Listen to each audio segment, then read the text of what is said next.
اور اپنا گھر بھی نہیں ہے، شادی بھی نہیں کی، اولاد بھی نہیں ہے کہ جو نام کو باقی رکھے، لیکن آج دیکھو جا کے آج لوح مزار پہ وہاں لکھا ہے گنج بخش فیض عالم مظہر نور خدا ناکساں را پیر کامل کاملاں را۔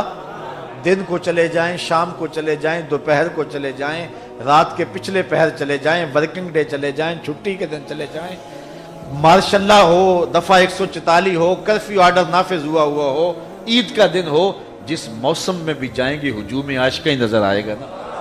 تو یہ ہے خسارے سے بچے ہوئے لوگ، یہ ہے خسارے سے نجات پانے والے لوگ، حضور کے دامن سے وابستہ ہونے والے لوگ، ورنہ خسارہ ہی خسارہ ہے۔ اسمبلیوں میں خاک اڑتی ہے، جو ہے وہ آج میں کہتا ہوں ہمارے قبرستان میں ایک قبر ہے جس کے اوپر میں ایک دن قبرستان میں گیا تو کتبہ لکھا ہوا تھا سابقہ چیئرمین۔ تو ویسے قبرستان میں ہنسنا نہیں چاہیے لیکن مجھے ہنسی آئی، میں نے کہا یہ اب سابقہ ہو گیا، قبر میں جا کے یہ چیئرمین سابقہ چیئرمین ہو گیا، لیکن اللہ کا ولی قبر میں جا کے کبھی سابقہ ولی نہیں ہوتا۔ اللہ کا ولی قبر میں بھی ولی ہی ہوتا ہے، وہ وہاں جا کے سابقہ نہیں ہوتا ہے۔ یہ ہے بانک پن، یہ ہے خسارے سے بچنے کی صورت۔ تو اقبال یہ کس کے عشق کا فیض عام ہے، رومی فنا ہوا حبشی کو دوام ہے۔ یہ بانک پن ہے جو خسارے سے بچنے والے لوگوں کو نصیب کیا جاتا۔ مضمون لمبا ہے، آگے بڑھوں۔ وعامل الصالحات، خسارے سے بچنے کے لیے ایمان کے بعد دوسری بات اعمال صالحہ کا زیور ہے، جو آج ہمارا بہت بڑا مسئلہ ہے۔ ہم عمل کی بات تو جو ہے وہ اس سے گریز ہی کرنا چاہتے ہیں، بس ہم زبانی دعوی محبت رسول بھی اور زبانی ایمان کی بات پر اکتفا کر لینا چاہتے ہیں۔ مجھے ایک درویش نے کہا کہ اگر ابو جہل کو پتہ ہوتا کہ کلمہ بھی چلتا رہے گا اور ساتھ میری جھوٹی سرداری کا بھرم بھی رہے گا اور میرے مکر و دجل و فریب اور تلبیسات بھی چلتی رہیں گی، تو اس کو کیا ضرورت تھی اختلاف کرنے کی؟ اس کو پتہ تھا کہ کلمہ پڑھنے کا مطلب یہ ہے سر سے لے کر پاؤں تک حضور کا غلام ہونا پڑے گا۔ لیکن ہمارا حال یہ ہے کہ ہمارا کلمہ بھی چلتا رہتا ہے اور باقی سب کچھ بھی ساتھ ساتھ چلتا رہتا ہے، اور ہم جو ہے وہ عاشق رسول بھی رہتے ہیں اور باقی سب، ہم سودی کاروبار بھی کرتے رہتے ہیں اور ہم مومن بھی رہتے ہیں، حاجی صاحب بھی رہتے ہیں، ہمارا جو ہے وہ دورہ کام چلتا رہتا ہے۔ تو ایمان کے بعد دوسری بات جو ہے، قرآن نے ایک جگہ نہیں متعدد مقامات پہ جو ہے وہ ایمان کے بعد ہمیں اعمال صالحہ کا کہا ہے۔ قرب قیامت کے فتنوں کو حضور نے بیان کیا کہ عمل کا کھاتا کمزور ہو جائے گا اور لوگ صرف جو ہیں وہ ایک نام کے طور پہ مسلمان رہ جائیں گے۔ لا یبق من الاسلام الا اسمہ ولا یبق من القرآن الا رسمہ مساجدہم عامرۃ وہی خراب من الہدى۔